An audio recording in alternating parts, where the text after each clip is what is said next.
Bismillahirrahmanirrahim. Assalamualaikum warahmatullahi wabarakatuh. Waalaikumsalam warahmatullahi wabarakatuh. Innal hamdalillah nahmaduhu wa nasta'inuhu wa nastaghfiruh wa na'udzu billahi min shururi anfusina wa sayyiati a'malina.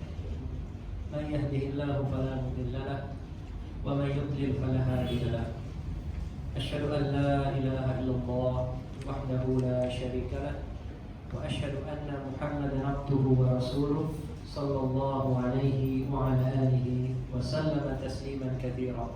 Amma ba'du, alhamdulillah kita berkumpul kembali dalam suasana hujan, Pak ya.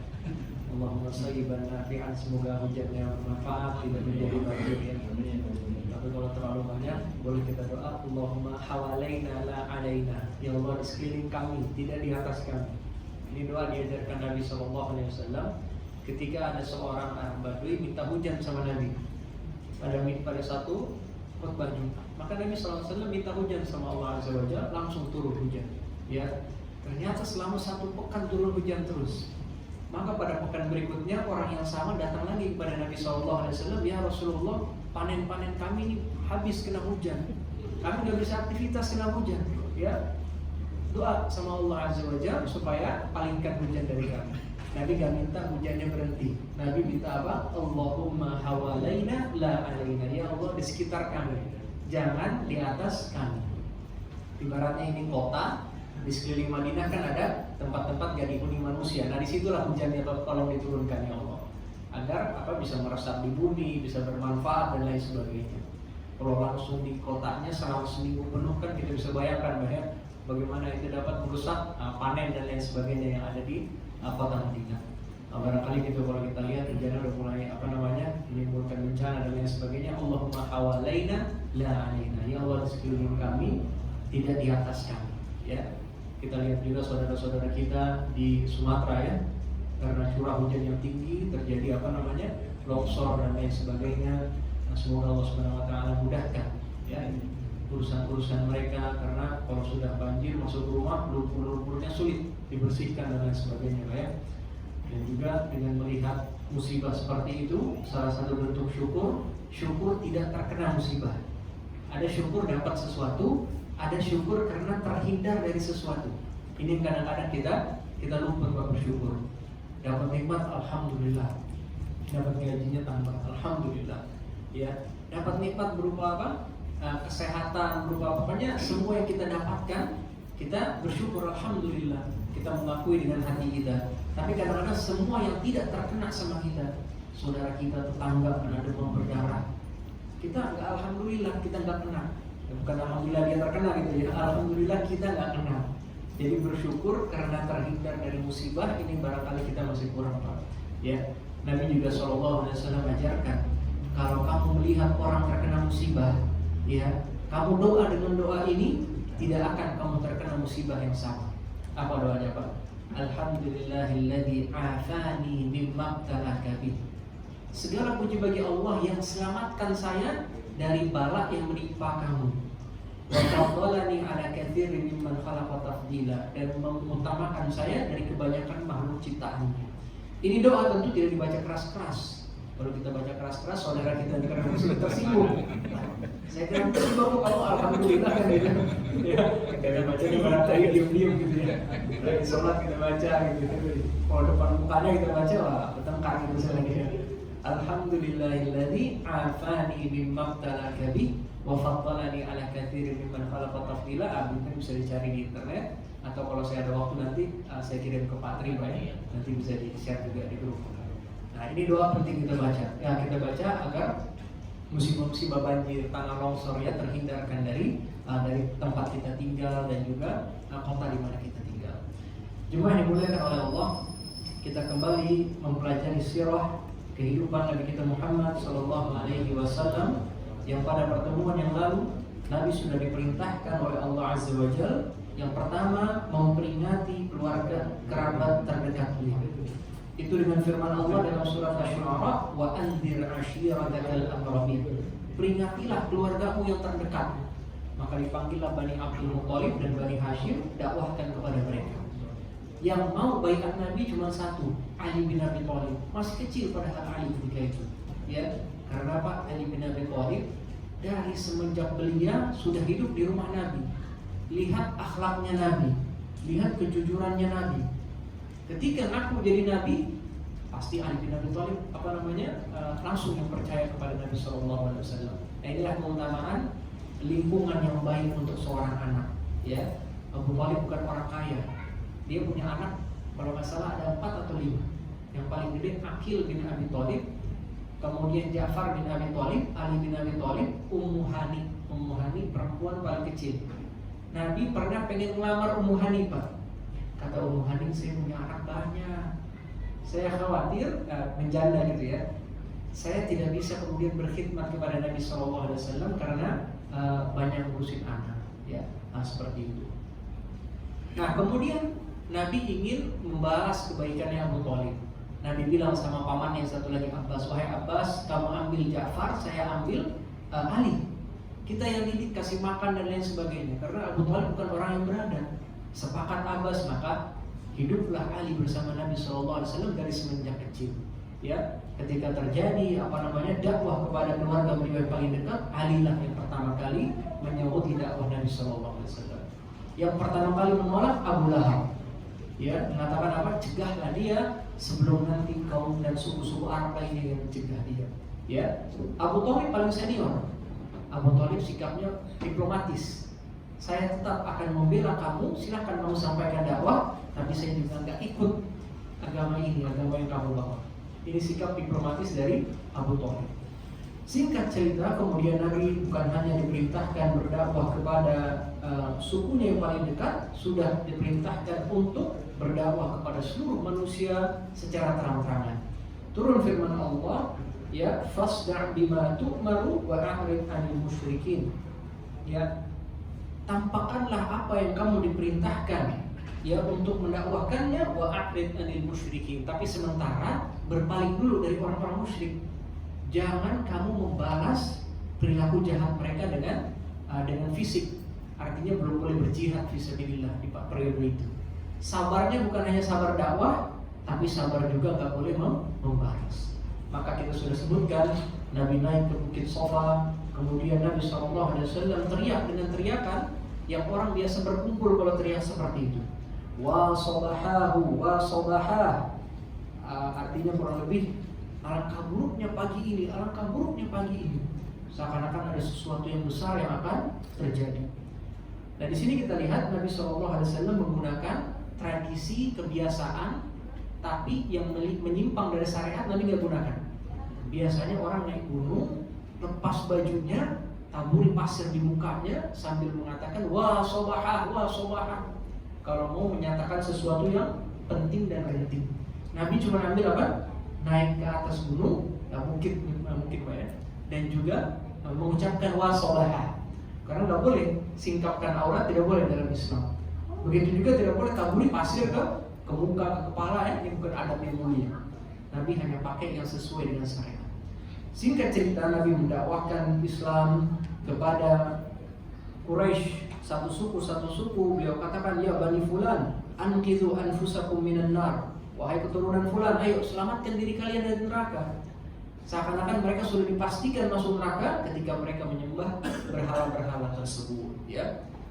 Ketika itu Abu Lahab mengatakan, tabban laka sa'iril yawm alihada jama'tana. Engkau yang celaka wahai Muhammad sepanjang hari, cuma untuk ini kamu kumpulkan kami. Ya. Maka Allah turunkan surat yang mendeklarasikan kesesatan Abu Lahab selama-lamanya, yaitu tabbat yada abi lahabi wa tab. Yang celaka itu kedua tangan Abu Lahab. Ya. Surat ini diabadikan oleh Allah Azza wa Jalla dalam Al-Quran. Ya. Dipermalukan Abu Lahab karena pertama kali dakwah Nabi, dia pertama kali yang menolak. Dipermalukan sepanjang zaman. Ya. Kemudian jemaah dimuliakan oleh Allah, kemarin kita masuk apa saja sih pokok-pokok sebab daripada Quraisy menolak dakwah Nabi Sallallahu Alaihi Wasallam. Ada yang ingat yang pertama apa? Kenapa sebabnya Quraisy menolak dakwah Nabi? Fanatisme ajaran nenek moyang. Yang pertama kali fanatisme ajaran nenek moyang. Ya, Disebutkan kalau mereka ditanya, ya, kenapa menyembah ini? Ya, mereka menjawab karena nenek-nenek moyang kami sudah melakukannya. Kami hanya mengikutinya saja. Ya. Wa idza qila lahum ittabi'u ma anzalallah qalu bal nattabi'u ma alfaina 'alaihi aba'ana. Kalau dikatakan kepada mereka, ayo ikuti apa yang Allah turunkan, mereka mengatakan kami hanya mengikuti apa yang kami dapati nenek moyang kami lakukan. Ya. Dan banyak sekali ayat di Al-Quran diulang-ulang, kisah kaum Samud seperti itu dengan Nabi Saleh, kisah kaum Ad seperti itu dengan Nabi Allah, kisah kaum Nuh juga seperti itu. Terus menerus Allah Subhanahu Wa Taala sebutkan fanatisme nenek moyang sebagai sebab terhalang daripada hidayah. Bahkan kemarin sudah kita ceritakan Abu Thalib di penghujung hidupnya, di pembaringan terakhirnya ditawarin Islam sama Nabi SAW. Ya ammi qul la ilaha illallah. Ayo paman ucapkan la ilaha illallah. Satu kalimat yang saya akan bela paman di hadapan Allah pada hari kiamat. Ternyata Abu Jahal yang ada di sebelahnya Abu Thalib mengatakan apa? Atarghabu an millati Abdul Muttalib. Kamu benci sama agamanya Abdul Muttalib, diingetin lagi sama bapaknya agama keturunan apa? Nenek moyang. Terus bolak-balik antara Nabi dengan Abu Jahal, tapi terakhir Abu Thalib berada di atas agamanya Abdul Muttalib, yaitu agama kekafiran. Sedih ya, kekal di neraka hanya karena apa? Hanya karena fanatisme ajaran nenek moyang. Ya. Nah itulah sebab kesesatan yang pertama, yaitu fanatisme terhadap ajaran nenek moyang. Yang kedua yang kita sudah sebutkan adalah fanatisme kesukuan. Fanatisme kesukuan. Di mana Abu Jahal pernah ditanya oleh Al-Mughirah bin Syu'bah, ya, mengenai Muhammad sallallahu alaihi wasallam. Maka Abu Jahal mengatakan, saya sudah tahu yang dikatakannya adalah benar, tapi suku dia itu senantiasa bersaing dengan suku saya, ya, Bani Hashim dengan Bani Makhzum. Ini dua suku terbesar dari Quraisy. Sukunya Nabi Bani Hashim dan sukunya Abu Jahal Bani Makhzum. Ya, sampai ketika kami sudah seperti dua kuda yang berpacu, artinya udah sama nih, sampai dua kuda yang berpacu. Tiba-tiba Bani Hashim katakan apa? Fina nabiyyun, ada nabi di antara kami. Maka kata Abu Jahal, kaifa nusabiqu dzalik? Gimana kami kalahkan yang seperti itu? Gak mungkin di antara kami juga ada nabi, karena nabi pilihan Allah. Artinya apa? Abu Jahal juga sudah paham Islam. Tapi Islam atau iman ada tiga komponen. Yang pertama tasdiqun bil qalbi, membenarkan dengan hati, wal qawlu bil lisan, harus diucapkan dengan lisan. Abu Jahal sudah percaya hatinya, Muhammad ini pasti benar, dia betul nabi. Tapi enggan mengucapkan dengan lisan bahwasanya Muhammad SAW benar. Maka ini rukun kedua dari imannya, maksudnya apa? Pengertian keimanan yang kedua dia tidak wujudkan. Yang ketiga, iman itu adalah al-amalu bil arkan. Perbuatan harus nampak. Ngaku beriman, sama sekali tidak sholat, ya, imannya dipertanyakan. Imannya dipertanyakan. Inilah bentuk kekufurannya siapa? Iblis. Iblis disuruh sujud sama Allah kan terkait dengan perintah dan larangan. Dia tolak perintah karena sombong sama Allah. Kata Allah Azza wa Jalla, ma mana'aka an tasjuda id amartuk. Kenapa enggak mau sujud ketika aku perintahkan? Iblis mengatakan, ana khairun minhu, saya lebih baik dari Adam. Khalaqtani min nar wa khalaqtahu min tin. Saya diciptakan dari api, Adam diciptakan dari tanah. Allah tanya, kan saya ada perintah, kenapa enggak mau sujud? Iblis sombong menolak perintah. Maka orang yang sombong menolak perintah dalam artian tidak mau beribadah kepada Allah gitu ya, itu adalah gugur keimanannya. Gugur keimanannya. Jadi percaya hatinya sama Allah, ucapkan la ilaha illallah, tapi saya nggak mau ibadah, saya nggak mau sujud sama Allah. Nah ini komponen ketiganya belum ada, belum sempurna iman, belum sah imannya dia. Nah, tiga komponen untuk menjadi orang yang beriman. Begitu juga kemarin kita sebutkan fanatisme persukuan adalah senjata yang digunakan penjajah untuk memecah belah kaum muslimin. Dulu di di kerajaan Turki Utsmaniyah itu orang-orang Turki dibenturkan dengan orang-orang Arab, ya, sehingga orang Turki dari kerajaan Utsmaniyah bertarung dengan Syarif Hussein dan lain sebagainya, ya, itu dipecah belah sama penjajah. Ujung-ujungnya negara Kesultanan Turki Utsmani gugur, terpecah-pecahlah negara-negara Islam menjadi seperti sekarang ini. Nah, itu sering dimanfaatkan oleh para penjajah. Nah, kita masuk sebab ketiga mereka kafir kepada Allah Azza wa Jalla. Mereka menolak dakwahnya Nabi Sallallahu Alaihi Wasallam. Adalah mereka mengingkari keesaan Allah Azza wa Jalla. Kita sudah sebutkan bahwasanya kafir Quraisy kalau ditanya siapa yang ciptakan langit dan bumi, mereka akan menjawab yang menciptakan Allah. Kenapa sembah patung-patung ini? Ya, anna tufakun, bagaimana kalian bisa dibodohi dengan pengetahuan kalian ini? Artinya mereka juga akui Allah itu pencipta, pemberi rezeki, pengatur. Cuman mereka menganggap kalau kita langsung sembah Allah gak bisa sampai nih. Kita banyak dosa, kita banyak salah. Mereka membuat wasilah-wasilah antara mereka dengan Allah, perantara-perantara antara mereka dengan Allah. Itulah patung-patung yang mereka namakan dengan nama-nama anak perempuan. Mereka katakan ini adalah patung malaikat yang merupakan anak perempuan Allah. Disebutlah patung yang namanya Al-Lata dan Uzza. Al-Lata, ulama mengatakan bentuk feminin dari Al-Ilah.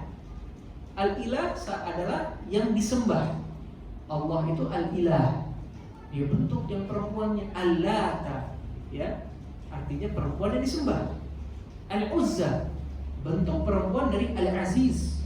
Allah itu Al-Aziz, Maha Perkasa.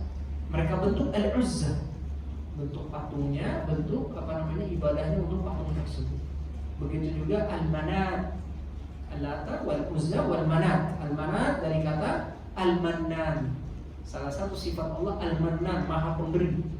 Bentuk perempuannya Al-Manat, perempuan, Tuhan perempuan yang banyak memberi, kata mereka seperti itu. Nah, mereka ini kemudian melakukan aneka macam ibadah kepada patung-patung tersebut.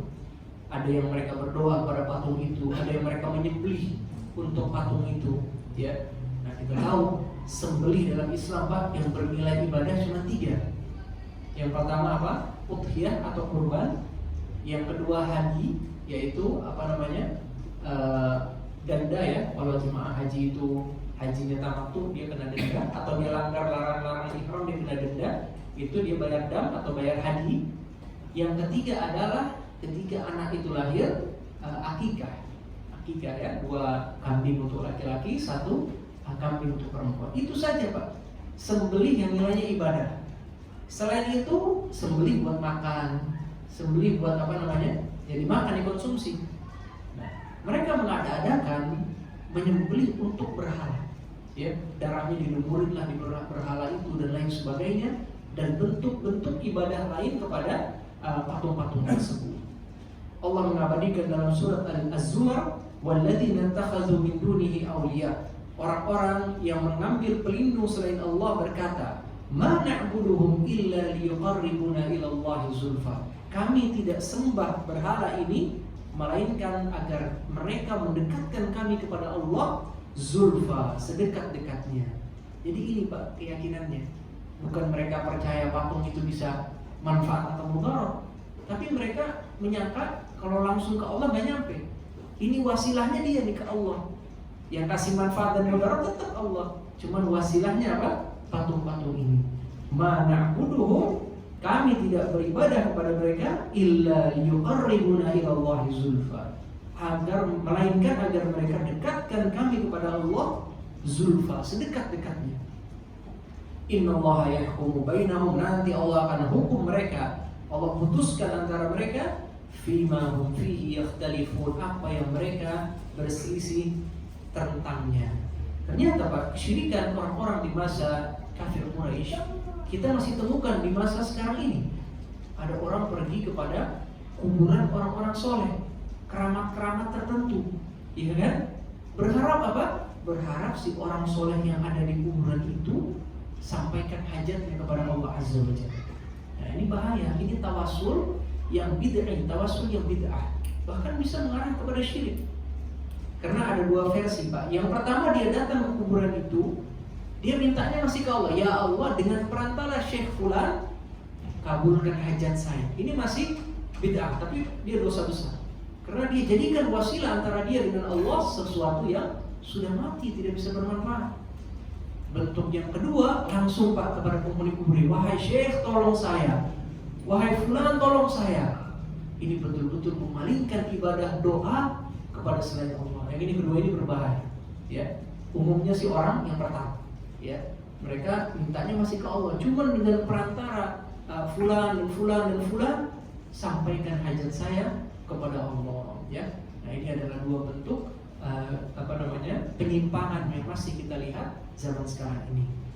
Ya, padahal dalam Islam tidak ada perantara antara orang dengan Allah. Allah katakan, ud'uni astajib lakum. Doa langsung ke saya ijabah, kata Allah. Nabi SAW ajarkan Ibnu Abbas masih muda, ya gulam, idza sa'alta fas'alillah. Wahai anak kecil, kalau minta langsung yang minta sama Allah. Wa idza sta'anta fasta'in billah. Kalau minta tolong yang langsung sama Allah. Bayangkan anak kecil, Pak, yang waktu Nabi meninggal saja Ibnu Abbas baru 11-12 tahun. Ketika diajarin hadits ini, berapa kira-kira umur Ibnu Abbas? 7 tahun, 8 tahun, masih kecil. Dari semua hal yang penting Nabi ajarin apa? Kalau minta langsung kepada Allah, ya, akidah, tauhid, ya, luar biasa. Ya. Nah, selain mereka itu kemudian memalingkan ibadah kepada selain Allah, mereka juga memiliki kesalahan dalam masalah sifat-sifat Allah. Ya, mereka mengatakan, ya, bahwasanya Allah itu memiliki anak laki-laki dan perempuan. Ya. Nah, keyakinan ini sebenarnya adanya dari luar Arab, dari Romawi dan Yunani. Karena di kebudayaan Romawi dan Yunani, Tuhannya itu punya anak banyak. Ya, Tuhannya kemudian punya anaknya ini dan ini. Dari kebudayaan mereka masuk kepada kafir Quraisy. Kafir Quraisy pun mengadakan seperti itu. Tuhan Allah punya anak ini dan ini. Ya, nah itu semua adalah bentuk penyimpangan dalam asma dan sifat Allah. Mirip-mirip orang Yahudi, Pak. Yahudi itu kan tidak menyebutkan Allah. Dalam artian kalau ibadah, ya mereka kepada Allahnya mereka. Tapi mereka kufurnya karena mereka mensifati Allah dengan sifat-sifat yang sangat buruk. Ya, ketika Allah katakan, man dzalladzi yuqridullaha qardan hasanah. Siapa mau pinjemin Allah pinjaman yang baik? Apa kata Yahudi? Allah miskin, minta pinjaman dari manusia. Alhamdulillah. Ya. Mereka mengatakan, laqad sami'allahu qawla alladziina qalu innallaha faqirun wa nahnu aghniya. Allah dengar tuh orang-orang yang mengatakan Allah fakir dan kami kaya. Kenapa? Masa Allah minta pinjaman dari manusia? Padahal kan ayat itu maksudnya apa? Siapa yang mau bersedekah, yuqridullaha qardan hasanah, minjemin Allah pinjaman yang baik, maksudnya sedekah kepada fakir miskin. Ya. Itu seakan-akan kita minjemin Allah. Kenapa pakai bahasa pinjam meminjam? Orang kan berharap dibalikin duitnya, Pak. Benar nggak? Ketika yang minjem Allah pasti dibalikin nggak? Pasti dibalikin dalam bentuk pahala yang luar biasa. Yahudi gagal paham. Mereka sifati Allah dengan sifat-sifat yang buruk. Ya, maka sebagian riwayat mengatakan ketika Yahudi bicara seperti ini, Pak, Sayyidina Abu Bakar As-Siddiq mendengar ditampar pendeta Yahudi itu. Maka dia malu. Dia bawa Abu Bakar As-Siddiq ke hadapan Nabi SAW. Ya, wahai Abu Bakar, kenapa kamu tampar? Dia mengatakan perkataan yang sangat buruk, wahai Rasulullah. Maka turunlah ayat itu. Laqad sami'allahu qawla alladziina qalu innallaha faqirun wa nahnu aghniya. Allah telah dengar orang yang mengatakan Allah fakir dan kami kaya, Yahudi. Sanaktubu ma qalu wa qatlahumul anbiya. Kami akan tulis perkataan mereka dan dosa-dosa mereka, bunuh para nabi. Ya. Maka Allah Subhanahu wa taala beberkan kemudian dosa-dosa Yahudi, ya. Seakan-akan itu bukan yang pertama, kalian juga bunuh para nabi, ya. Nah, seperti itu. Dan ini adalah penyimpangan dalam bentuk mensifati Allah dengan sifat-sifat yang buruk, ya. Ada juga dalam surat An-Nisa, ya. Wa qalatil yahudu yadullahi maglulah. Yahudi berkata, tangan Allah terbelenggu. Allah menjawab, ghullat aydihim wa lu'inu bima qalu. Mereka tangannya terbelenggu dan terlaknat mereka atas ucapan mereka. Bal yadahu mabsutatan. Bahkan dua tangan Allah, maksudnya dua tangan yang sesuai dengan kebesaran Allah, terbuka lebar. Tangan terbelenggu maksudnya apa? Tidak mau memberi, tidak mau memberikan kekayaan kepada manusia. Ya, Allah katakan tidak, mereka yang terbelenggu tangannya. Ya, bal yadahu mabsuutatan, bahkan dua tangan Allah itu terbentang luas. Lihat bagaimana Allah memberi rizki kepada seluruh makhluknya tanpa pelit, tanpa bakhil. Nah, intinya dosa mensifati Allah dengan sifat-sifat yang buruk adalah sebuah dosa yang juga dilakukan oleh kafir Quraisy ketika menolak dakwahnya Nabi SAW. Berikutnya, mereka mengingkari hari kebangkitan. Gak percaya manusia akan dibangkitkan. Ya, Allah berfirman, وَقَالَ الَّذِينَ كَفَرُوا هَلْ نَدُلُّكُمْ عَلَى رَجُلٍ يُنَبِّئُكُمْ إِذَا مُزِّقْتُمْ كُلَّ مُمَزَّقٍ إِنَّكُمْ لَفِي خَلْقٍ جَدِيدٍ. Berkata orang-orang kafir kepada teman-temannya, maukah kami tunjukkan kepadamu seorang laki-laki yang mengatakan, ketika kamu sudah hancur badannya sehancur-hancurnya, kamu akan dibangkitkan fi khalqin jadid, dalam bentuk yang baru.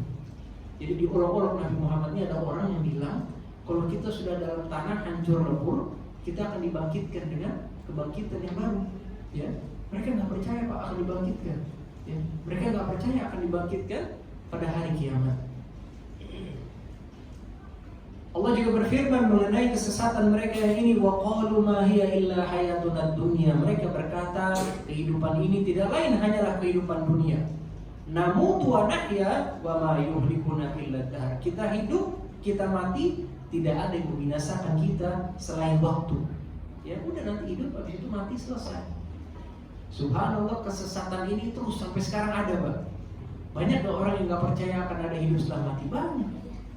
Mereka mengatakan, you only live once. Kamu cuma hidup sekali, udah ayo lakukan yang syahwatnya kemudian disalurkan pada hal-hal yang tidak percaya akan ada kebangkitan. Ya.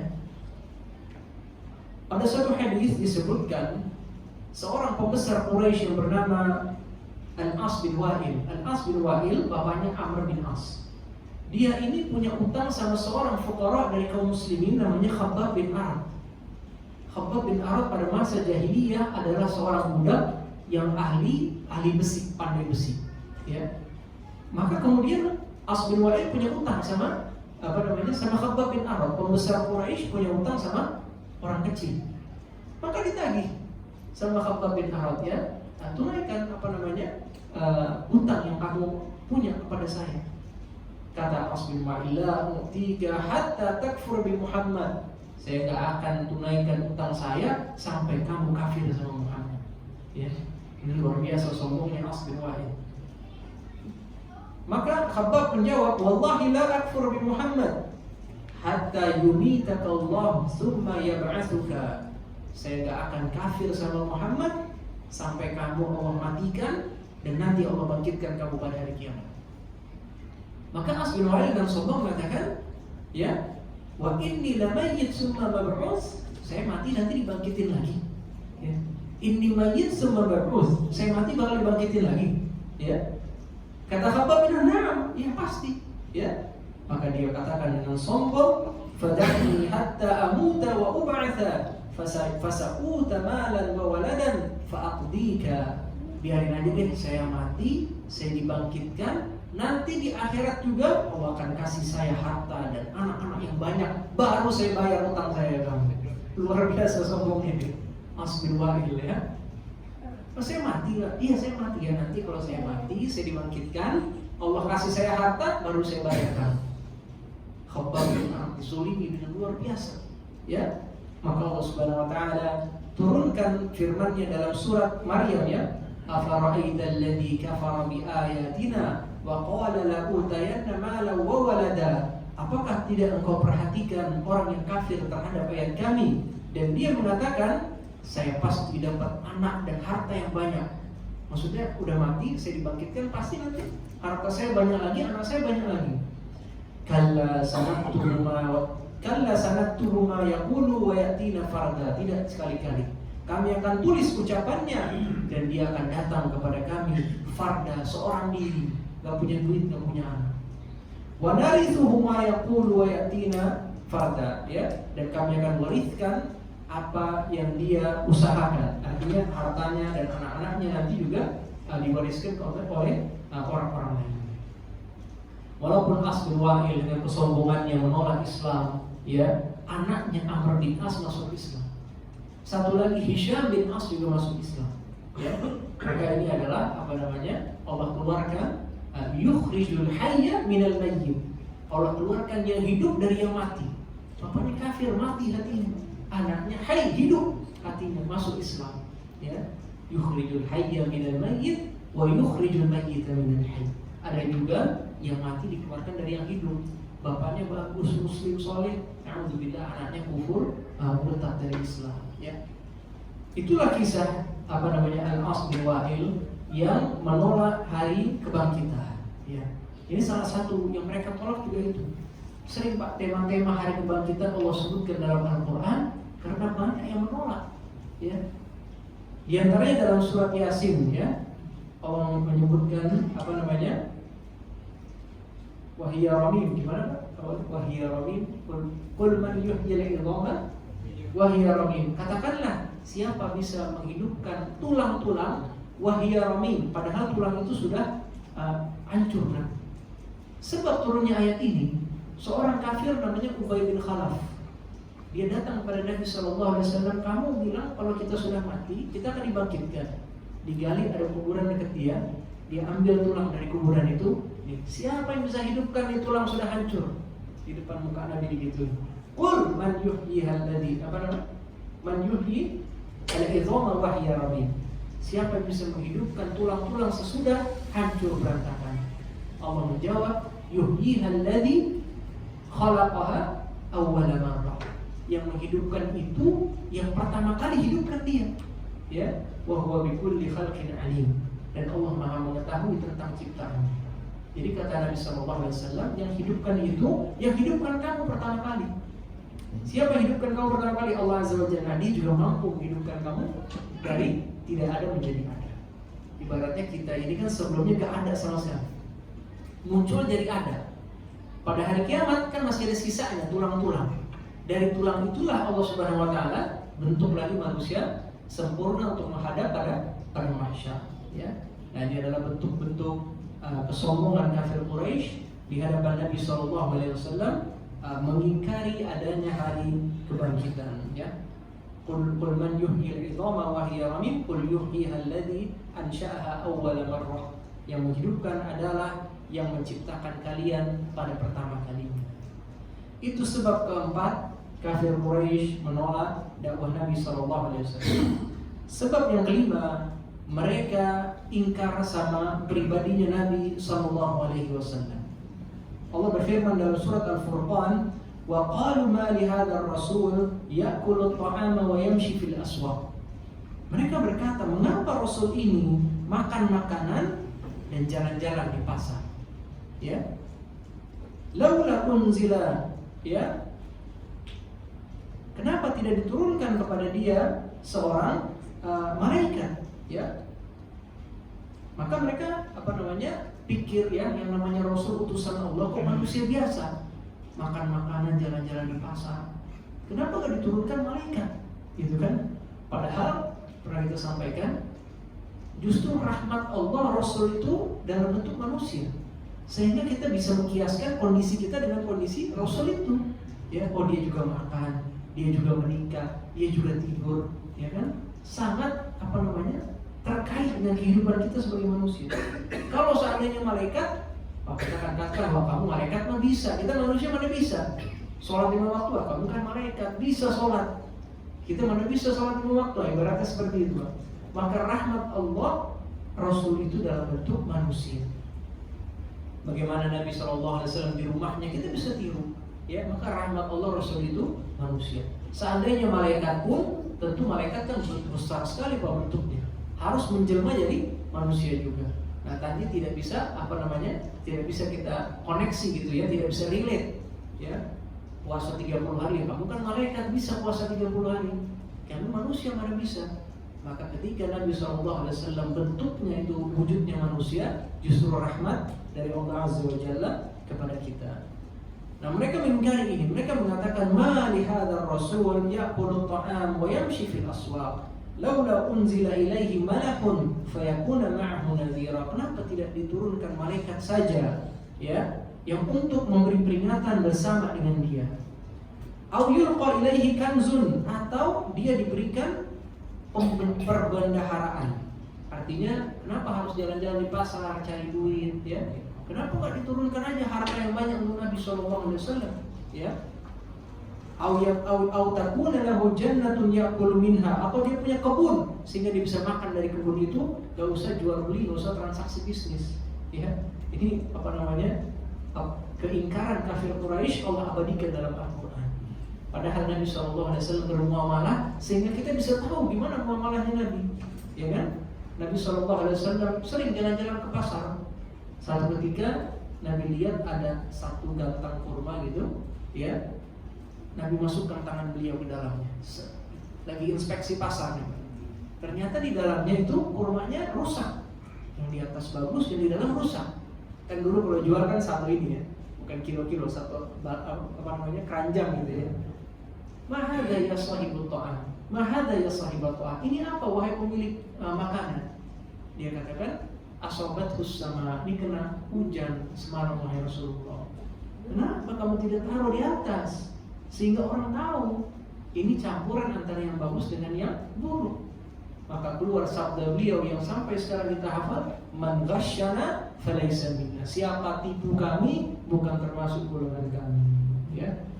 Ini biasanya kalau di sekolah, Pak, mau ujian anak-anak tuh guru-gurunya nulisin man ghasyana falaysa minna. Siapa curang tidak masuk golongan kami. Baik itu nyontek apa segala macam, ya. Dan Nabi SAW sabdakan satu kalimat kecil singkat, faedahnya luar biasa besar. Dan beliau keliling pasar, beliau jual beli, ya. Itu semuanya ada hikmah. Pernah beliau itu berhutang seekor unta kalau saya tidak salah kepada Arab Badui. Kenapa hutangnya kepada Arab Badui, Pak? Kenapa nggak kepada Abu Bakar As-Siddiq atau Utsman bin Affan atau Abdurrahman bin Auf? Kenapa kira-kira? Ngutangnya sama Badui, seekor unta kalau nggak salah. Karena kalau sahabat nggak mungkin mau diutangin, bener nggak? Silakan Rasul, 10 unta buat antum ya Rasul, ya. Nabi sengaja nggak mau pakai kesolehan pribadinya untuk kepentingan duniawi, ya. Kadang-kadang kita kan aji mumpung, gitu kan? Tentang apa namanya? Ya misalkan ya saya mengajar, gitu, penuntut ilmu yang mengajar, saya ke orang tua murid, gitu kan? Pak, saya mau beli ini Pak, ya, biar ada diskon, gitu kan? Seakan-akan memanfaatkan statusnya sebagai guru, sebagai pengajar, gitu, untuk dapatkan kepentingan duniawi. Nabi nggak mau kayak gitu. Ke Arab Badui itu pun pinjemin, ya, ontanya seperti itu. Maka ketika dia nagih kepada Nabi SAW, nagihnya nggak sopan, ya, nagihnya nggak sopan. Kata para sahabat sebagian lain bentak, gitu kan. Kata Nabi, biarkan, dia punya hak kepada saya. Maka coba carikan onta yang semisal dengan yang saya pinjam. Cari-cari yang paras, nggak ada wahai Rasul, adanya lebih bagus. Kata Nabi, tunaikan dengan yang lebih bagus. Ahsanukum qada'an, sebaik-baik kalian yang bayar utang dengan yang bagus. Artinya ini bukan riba. Kalau riba itu disyaratkan dari awal, Pak. Pinjam 10.000 bayar 15 ya. Enggak. Kalau nggak ada syarat, pinjam 10.000 tiba-tiba balikin 100.000, boleh. Masuk ke hadits ini. Ahsanukum qada'an. Sebaik-baik kalian yang membayar. Ya. Jadi bayar utang aja ada adabnya dalam Islam. Nah, ini kan kalau Nabi SAW tidak muamalah seperti ini, kita nggak tahu kan banyak daripada hukum-hukum syariat, ya. Jadi kalau kita berhutang kepada orang, tidak boleh ada syarat, tidak boleh juga ada apa namanya semacam syarat tidak tertulis gitu ya. Kadang-kadang kan kita sudah sama-sama paham ya, iya sama-sama paham. Memang nggak disebutin, cuman dia pengen ngarap lebih kan gitu. Nah itu nggak boleh juga gitu. Tapi kalau memang atas kebaikan gitu kan, dia mau tunaikan dengan yang lebih baik, ya itu boleh kita terima, itu halal ya. Nah, seperti Nabi SAW lakukan ini kepada Arab Badui. Ahsanukum qada'an, sebaik-baik kalian yang membayar hutangnya, ya. Tapi ada beberapa kali Pak, Nabi SAW justru keputusan beliau terkait hal-hal duniawi itu bisa dibilang kurang tepat. Seperti ketika sahabat Ansar itu mencapok pohon kurma.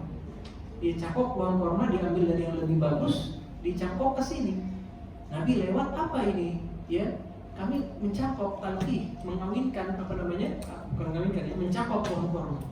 Kenapa tidak kalian biarkan saja? Kata Nabi seperti itu kepada para sahabat. Maka para sahabat pun ya udahlah ngikutin Nabi gitu. Ternyata ketika panen gagal panen, gak bagus. Ya, mereka pun mengadu kepada Nabi SAW. Maka Nabi SAW keluarkan sabda beliau, antum a'lamu bi umuri dunyakum. Kalian lebih paham urusan dunia kalian. Artinya teknik marketing silahkan sendiri. Ya, cara berjual beli, cara packaging, cara apa produknya, gimana memasarkannya, kamu lebih tahu. Ya, jadi ada yang diatur syariat, ada yang dilepaskan, silahkan. Urusan kalian masing-masing sesuai dengan perkembangan zaman dan lain sebagainya. Nah, ini semua hikmah yang kita dapatkan dari Nabi SAW, seorang manusia. Jalan-jalan di pasar, muamalah, jual beli, utang piutang, ya, luar biasa banyak sekali kita mendapatkan pelajaran dari situ. Ya, udah masuk isya ini. Kita jeda sedikit untuk sholat isya, kemudian kita selesaikan setelah sholat isya. Wassallallahu ala nabiyina Muhammad wa ala alihi washabbihi wasallam.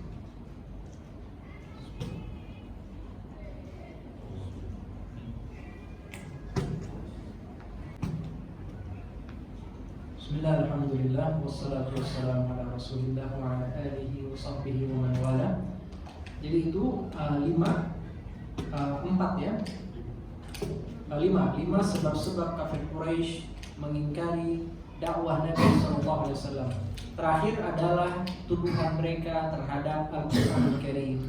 Mereka mengatakan Al-Quran Al-Karim adalah asatirul awwalin, dongeng-dongeng orang terdahulu. Ya, mereka tidak percaya kepada Al-Quran dan mengatakan Nabi SAW membuat-buat Al-Quran tersebut. Maka Allah menantang, qul la in ijtama'atil insu wal jinnu, katakanlah wahai Muhammad, seandainya jin dan manusia berkumpul ala ayatu bimithli hadzal Quran, untuk membuat yang semisal dengan Al-Quran, la ya'tuna bimithli, tidak akan dapat bisa yang membuat sesuatu semisal dengan Al-Quran. Walau kana ba'duhum li ba'din dhahira, walaupun mereka saling tolong menolong satu sama lain. Ya, jadi dari dulu sampai sekarang tantangannya masih ada. Ayo silakan buat yang semisal Al-Quran. Tidak ada yang bisa. Al-Quran luar biasa, mukjizatnya itu luar biasa. Ada nggak dari kita Pak yang bosan baca surat Al-Fatihah? Nggak ada. Tiap hari kita baca, nggak bosan-bosan Pak kita Pak. Apalagi kita dengar ada syekh bacanya seperti ini, ada syekh bacanya seperti itu, gak bosan-bosan Pak. Coba deh Pak, mungkin dulu kita masa-masa jahiliyah dengerin musik gitu kan, itu berapa kali dengerin bosan, gitu kan? Tapi kalau sampai sekarang Pak gak bosan-bosan. Ada yang bosan dari Ar-Rahman, Fabi ayyi ala'i rabbikuma tukadziban. Enak lagi Pak, dengerin qari lain enak lagi, ya. Nah, luar biasa, ini sisi mukjizat Al-Quran. Walaupun mungkin kita sebagai orang Indonesia nggak paham isinya 100%, kita harus baca terjemahannya juga. Tapi kadang-kadang Qurannya aja walaupun kita nggak paham, memiliki sisi spiritual yang luar biasa. Sisi spiritual yang luar biasa. Nah, jadi itu 6 sebab kafir Quraisy menolak dakwah Nabi Sallallahu Alaihi Wasallam. Yang pertama, fanatik ajaran nenek moyang. Kedua, fanatik kesukuan. Ketiga, keingkaran mereka kepada Allah. Keempat, keingkaran mereka kepada hari kebangkitan. Kelima, ingkar mereka kepada Nabi Sallallahu Alaihi Wasallam sebagai Rasul. Yang keenam, mereka mengingkari Al-Quran Al-Karim. Ya. Nah, demikian yang bisa kita sampaikan. Semoga yang sedikit ini bermanfaat. Ada yang ingin ditanyakan atau diskusikan sebelum kita silakan.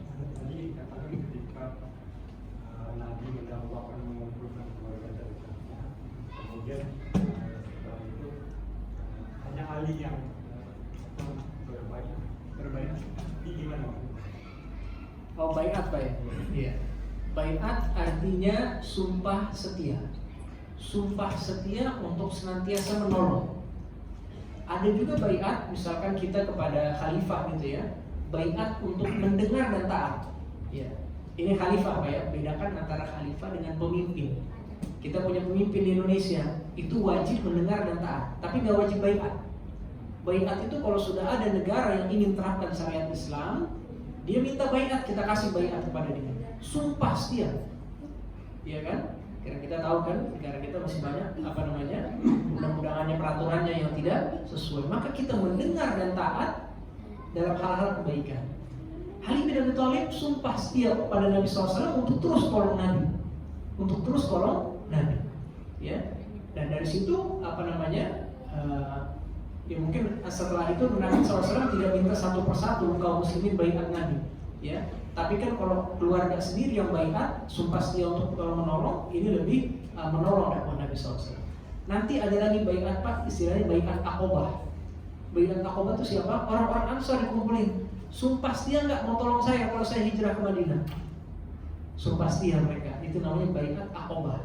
Ya, orang-orang Ansor, suku Aus dan Khazraj ketemu Nabi baiat. Sumpah setia ya, tolong saya. Kalau saya ke sana, kalian akan tolong saya, bela saya seperti kalian bela anak-anak dan istri kalian.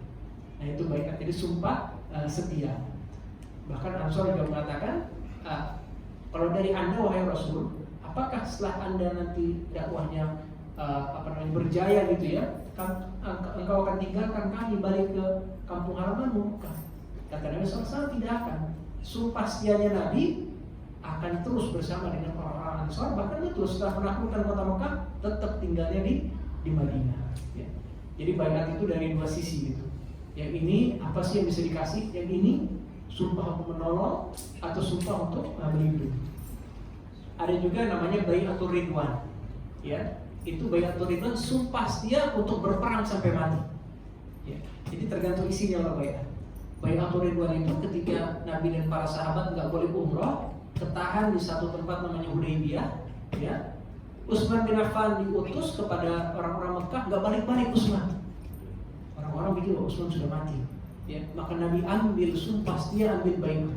Itu namanya baiatur ridwan. Sumpah setia untuk apa? Untuk berperang sampai mati. Jumlah mereka 3.000 orang kalau nggak salah, tapi nggak bawa senjata perang. Jadi Nabi harus sumpah setia sampai mati. Semua sahabat sumpah setia sampai mati kecuali satu orang munafik. Dia ngumpet di bawah kontaknya. Gak perlu sumpah setia berperang sampai mati, ya kan? Itu lupa namanya siapa? Dia banyak berpura-pura Islam, ya, lisannya fasih, tapi ketika ada jihad dan lain sebagainya, mereka yang paling ketakutan seperti itu. Itu kurang lebih Pak baiatnya. Ada lagi? Cukup ya?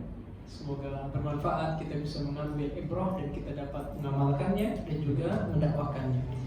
Kita tutup dengan kafaratul majlis. Subhanakallahumma wa bihamdika asyhadu an la ilaha illa anta astaghfiruka wa atubu ilaik. Walhamdulillahirabbil alamin. Wassalamualaikum warahmatullahi wabarakatuh.